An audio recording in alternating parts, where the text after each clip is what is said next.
నల్లమల అడవుల్లో వజ్రాల వేట కొనసాగుతోంది. ఒక్కసారి వజ్రం దొరికిందంటే తమ జీవితమే మారిపోతుంది అంటూ కూడా దూర ప్రాంతాల నుండి మరి ఈ వార్తను తెలుసుకున్న ప్రతి ఒక్కరూ ఆ నల్లమల పరిసర ప్రాంత వాసులంతా కూడా నల్లమల అడవుల్లోకి వెళ్ళి అక్కడ ప్రవహిస్తున్న వాగుల్లోకి దిగి మరి వజ్రాల వేట అనేది కొనసాగిస్తున్నారు. ఎస్, మీరు వింటున్నది నిజమే.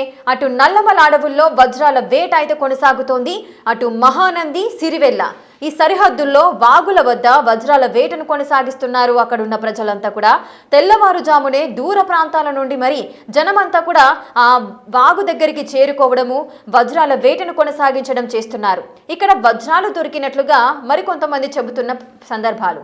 సో ఎవరైతే వెళ్ళి వజ్రాల వేటనైతే కొనసాగిస్తున్నారో వారికి వజ్రాలు కూడా దొరుకుతున్నాయని కాస్త సమాచారం అయితే అందుతోంది. సో దీనికి సంబంధించి ఈ న్యూస్ తెలుసుకున్న ప్రతి ఒక్కరు కూడా తమ జీవితాలను మార్చుకోవాలనే ఉద్దేశంతో, ఆ ఆశతో దూర ప్రాంతాల నుండి మరి తెల్లవారుజామునే ఆ వాగు ప్రాంతానికి చేరుకోవడము, అక్కడ ప్రవహిస్తున్న వాటర్లో, అక్కడ భూమిలో కూడా ఆ వాగులో వాళ్ళు వజ్రాలను వెతుకుతున్న సందర్భాలు ఉన్నాయి. ప్రజెంట్ మీరు బిగ్ టీవీ స్క్రీన్ పైన చూడొచ్చు. వాళ్ళు వజ్రాల వేటను ఏ విధంగా కొనసాగిస్తున్నారు. అటు వాగు ఆల్రెడీ ఉధృతంగా ప్రవహిస్తున్న సందర్భాలు కనిపిస్తున్నాయి. మరోపక్క అక్కడ ఉన్న మట్టిలో వారు వజ్రాలను వెతుకుతున్న దృశ్యాలు కూడా మనకు కనిపిస్తున్నాయి. చిన్న పెద్ద ముసలి ముతక అనే భేదం ఏది లేకుండా ప్రతి ఒక్కరు మనకు అక్కడ చాలా మంది గ్రామస్తులంతా కూడా అక్కడికి చేరుకోవడము, వారికి సంబంధించి ఏవైతే పరికరాలు ఉన్నాయో వాటితో వారు ఆ వజ్రాలను వేటనైతే కొనసాగిస్తున్నారు. మరి అది వజ్రమా కాదా, రాళ్ళ? సో వీటికి సంబంధించి ఒక క్లారిటీ కూడా తీసుకునే ప్రయత్నం చేస్తున్నారు. సో వేటిని వజ్రాలుగా అనుకోవచ్చు, మరి ఏవి ఇందులో వజ్రాలు? అక్కడ చాలా వరకు వివిధ రకాల రంగు రాళ్ళు కూడా మనకు కనిపిస్తూ ఉంటాయి. ఒక వాగు ప్రవహించినప్పుడు ఒక ప్రాంతం నుంచి మరొక ప్రాంతానికి ఈ విధంగా రాళ్ళన్నీ కూడా సరఫరా అవుతూ ఉంటాయి. ఆ వాటర్తో పాటు కొట్టుకొస్తున్న సందర్భాలు కూడా ఉంటాయి.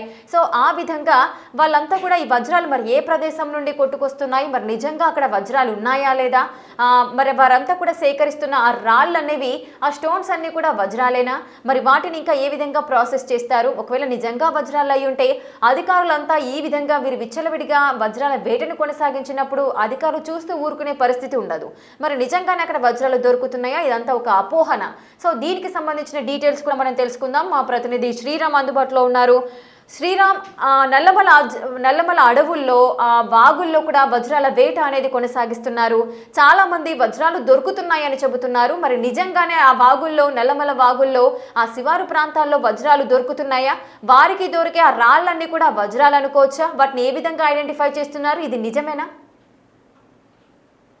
రేఖ, ఉమ్మడి కర్నూలు జిల్లాలో తొలకరి చిరుజల్లులు పడ్డాయంటే చాలు ఎక్కువగా ఈ వజ్రాల వేట కొనసాగిస్తూ ఉంటారు. అయితే ఈ పత్తికొండ పరిసర ప్రాంతాల్లో ఆనవాయితీగా గత సంవత్సరాలుగా వస్తూ ఉంది. అలాంటి సిచ్యువేషనే మరోసారి తుఫాన్ ఎఫెక్ట్ తో నంద్యాల జిల్లా కేంద్రంలో వజ్రాల వేట జోరుగా కొనసాగుతుంది. లక్ష్మీనరసింహస్వామి వెలిసిన నల్లమల దట్టమైన అటవీ ప్రాంతంలో గతంలో ఈ ప్రాంతంలో అనేక వజ్రాలు లభ్యమైనటువంటి నేపథ్యం కలదు. అయితే ఇటీవల కూడా కురిసిన భారీ వర్షాలకు వజ్రాలు లభ్యం కావడంతో ఆ యొక్క ప్రాంతానికి వజ్రాల అన్వేషకుల తాకిడి పెరిగింది. ఆ ప్రాంతం అంతా కూడా వజ్రమైన దొరకకపోదా తమ జీవితాలు మారబోవా అనే కోణంలో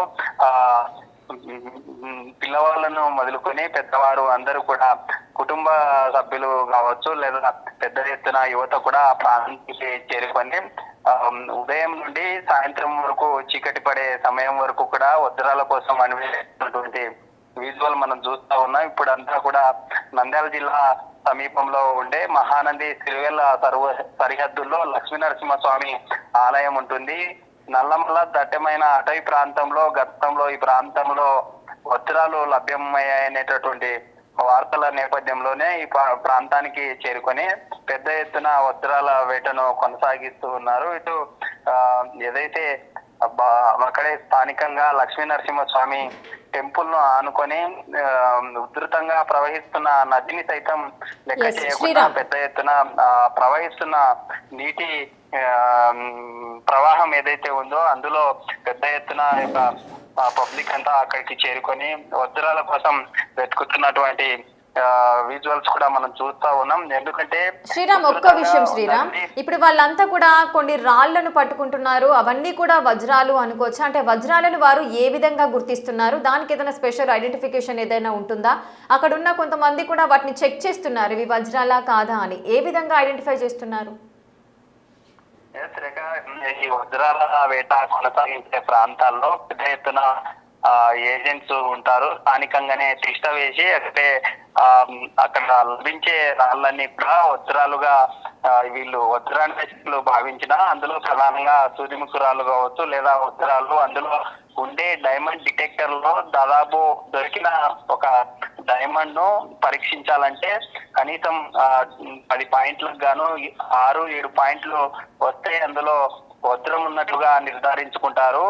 వజ్ర వేటకు వచ్చే వారంతా కూడా తాము ఒక సమూహంగా ఉండే వారంతా కూడా వాటిని అంటే ఒక బ్యాచ్ గా ఉండే వారంతా కూడా డైమండ్ డిటెక్టర్ ను కూడా తీసుకొని వెళ్ళి అక్కడే పరీక్షించిన తర్వాత స్థానికంగా అక్కడ తిష్ట వేసి ఉండే ఏజెంట్స్ ఎవరైతే ఉంటారో వారి దగ్గరికి తీసుకెళ్తారో అక్కడే సిండికేట్ గా అయ్యి ఆ యొక్క దొరికిన వజ్రాన్ని అక్కడే బహిరంగ వేలంలో ఎవరైతే ఎక్కువ శ్రీరామ్, ఈ డైమండ్స్ అన్ని కూడా ఒకవేళ నిజంగా వజ్రాలు వారికి లభించినట్లయితే అంటే ఎన్ని క్యారెట్స్ల వజ్రాలు అని అనుకోవచ్చు? బయట మార్కెట్లో ఈ రకంగా లభించిన వజ్రాలకు ఎంత డిమాండ్ ఉంటుంది? నిజంగానే వారి జీవితాలు అనేవి మారిపోతాయా ఒక్క వజ్రంతో?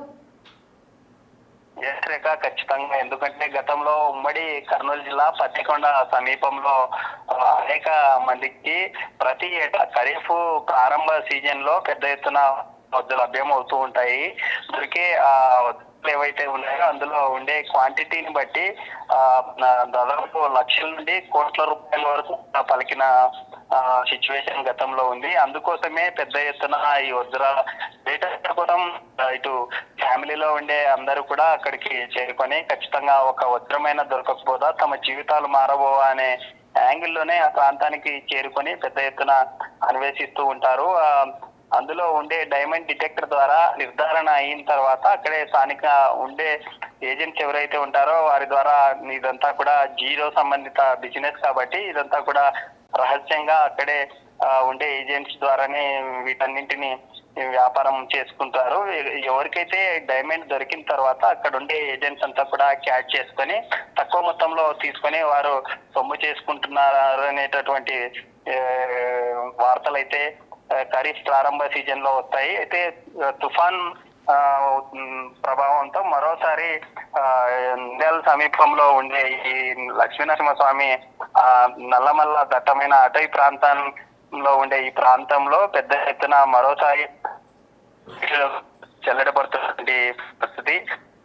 నిత్యం అంటే ఈ సిచ్యువేషన్ ఉమ్మడి కర్నూలు జిల్లాలో ఖరీఫ్ ఇటు గిరిజల్లులు పడ్డాయంటే చాలా ఖచ్చితంగా అక్కడ ఉండే నల్లమల్ల దట్టమైన అటవీ ప్రాంతంలో పైన మీద ఉండే పై పొర పోవడంతో అందులో ఉండే రాళ్ళు రంగురాళ్ళు కావచ్చు లేదా డైమండ్స్ ఏవైతే ఉంటాయో తలుక్కుమని మెరవడంతో ఖచ్చితంగా ఒక మెరుపుతోనే ఖచ్చితంగా తమ జీవితాలు మారుతాయనేటటువంటి కోణంలోనే పెద్ద ఎత్తున ప్రాంతానికి చేరుకొని ఈ విధమైనటువంటి వజ్రాల కోసం అన్వేషిస్తూ ఉండటం ఈ ఉమ్మడి కర్నూలు జిల్లాలో ఆనవాయితీగా కొనసాగుతూ ఉన్నటువంటి. Right, thank you Sriram, thanks for the live details. Right, ఇక నల్లమల అడవుల్లో వజ్రాల వేటను కొనసాగిస్తున్నారు.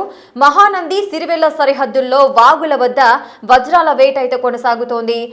వజ్రాలు దొరుకుతున్నాయి అన్న సమాచారం తెలుసుకున్న అక్కడి సమీప గ్రామస్తులంతా కూడా సుదూర ప్రాంతాల నుండి కూడా అక్కడికి చేరుకోవడము, తెల్లవారుజాము నుంచి రాత్రి వరకు కూడా వారి వజ్రాల వేటలో అతి కష్టపడుతున్న సిచ్యువేషన్స్ కూడా కనిపిస్తున్నాయి.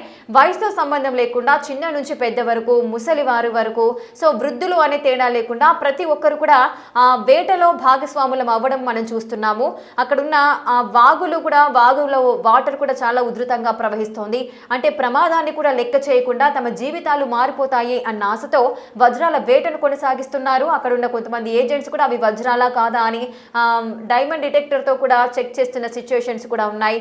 సో మరి దీనికి సంబంధించి మరి వారి ప్రాణాలను కూడా కాపాడుకోవాలి. అదేవిధంగా ఒకవేళ నిజంగా వజ్రాలు దొరికి వారి యొక్క జీవితాలు మారిపోతాయి, వారు హ్యాపీగా ఉంటారంటే అంతకు మించిన సంతోషం కూడా ఎవరికి ఉండదు.